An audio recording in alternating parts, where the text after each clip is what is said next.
E70 is a very well-built, compact light boasting impressive performance, with a turbo output of over 4,000 lumens and a wide, floody beam. With its unique and well-implemented user interface, this is clearly intended as a high-end EDC light, and I think it is great for a wide variety of uses. The E70 is surprisingly compact, being 12.8 centimeters long and 3 centimeters wide at the head. It weighs only 102 grams without the battery. The light uses a dual tube design, with cutouts in the outer tube and the textured inner tube anodized bright blue. I wish it came in more colors like red, green, or orange. Even gray would be nice, but the cyan is very appealing. While it looks fancy, there is a functional purpose for this design, as the extra interior tube provides current to the rear E-switch in the tail. This switch sits flush with the tail cap, allowing for tail standing, but still being easy to actuate with gloves. The switch has a stainless steel metal cover, and is decently clicky and nice to use. The interior of the inner tube is anodized, as are the threads on the main tube, which are square cut and very smooth. Both the head and tail possess gold-plated springs.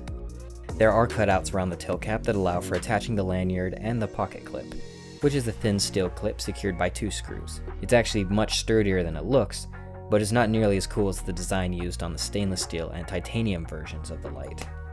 The pill and head have some unique cutouts which may provide some degree of heat sinking, but are largely for aesthetics, while the head has a stainless steel crenulated bezel.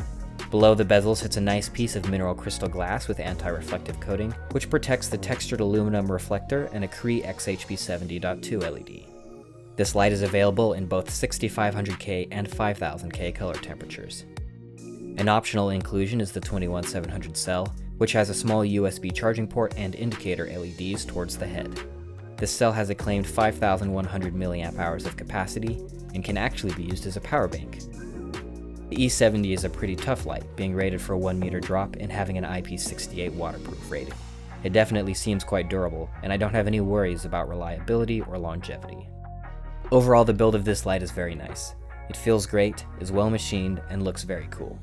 The only potential issues are the grooves on the body and the tail cap, as there is lots of potential for dust and dirt to accumulate. Size-wise, it is definitely on the larger end for an EDC light, but is still rather compact, and doesn't weigh too much. This is pretty much the size limit for an EDC in my opinion. It is perfect for a daily carry bag or something similar, but I wouldn't regularly carry this in a pocket. The interface of the E70 is unique and is actually quite simple. In order to turn the light on from off, 2 quick clicks are required, and a press and hold will cycle through the 4 standard modes, for which the light has memory. A single press will turn the light off. While on, a double tap will activate turbo, and at any time a triple press will activate strobe. While off, pressing and holding will turn the light on to ultra low. While the double press to turn on is unconventional, it actually works very well and goes a long way to prevent accidental activation, which is important with a light like this, as it can get very hot. Overall, I really like this interface. It's quick and simple to use, and I find it just as easy as any other light. This is a very powerful flashlight, with a turbo mode outputting over 4,300 lumens at startup. Turbo does of course get hot very fast, and there's a quick step down, which appears to be thermally regulated rather than just timed. After about a minute and a half of stepping down, the light will maintain over 1100 lumens fairly evenly for the rest of the runtime. Not only is the turbo level extremely bright, but this sustained 1100 lumens is very impressive and useful. Acebeam advertises a current controlled driver, and the other modes are well balanced, with great runtimes and solid regulation. Personally, I would have preferred just a single medium mode in between the existing 2, but both are very useful levels, and I mostly use low on this light.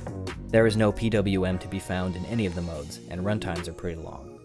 In my opinion, preventing accidental activation is important with this light, as it will put a lot of heat out the front, and is capable of burning dark materials with ease.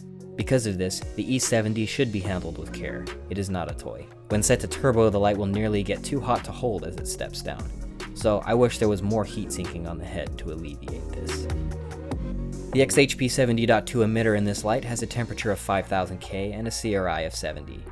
This shallow textured reflector provides a wide, floody beam, which is great for general purpose use but doesn't provide much distance. On turbo at startup, I measured 14,621 candela, which should provide 245 meters of throw. After step down, I measured 4,224 candela, which is good for 130 meters. The beam is clean and free of artifacts, with a large soft hot spot and gentle spill. However, there's a very noticeable tint shift, with the center being warmer and tinted green, while the spill is much cooler and leans toward magenta. Overall, the color is mediocre, but while the XHP is sometimes disliked for its beam, I really like the wide floody pattern found in the E70, as it is very useful for a variety of tasks, and I am okay with the color because this pattern is just so useful. Though not intense, the very high output does still allow for some decent reach, and this light has an impressive ability to illuminate a large area in the dark. Overall, while I had my doubts at first, I ended up really liking this flashlight, and I think it's an excellent option for general use. The price is on the higher end, though still a pretty good value at $70. The extra battery will add an extra $20 to the price, which is a bit too high in my opinion, so I wouldn't purchase this cell if you already have a 21700 and a charger. With its Cree XHP70 LED, the E70 doesn't have the greatest color, but it makes up for it with tremendous output and a nice beam pattern. If you don't already have a nice flashlight, I feel this could be the one high-end light you own, and is a light I can certainly recommend to most people. Though if you are an enthusiast, the E70 may not offer anything particularly new or exciting, even if its look suggests otherwise. Acebeam advertises this as an EDC light, which I may not agree with as it's just a bit large for pockets, but I do think it's the perfect form factor for an easily carryable general use flashlight.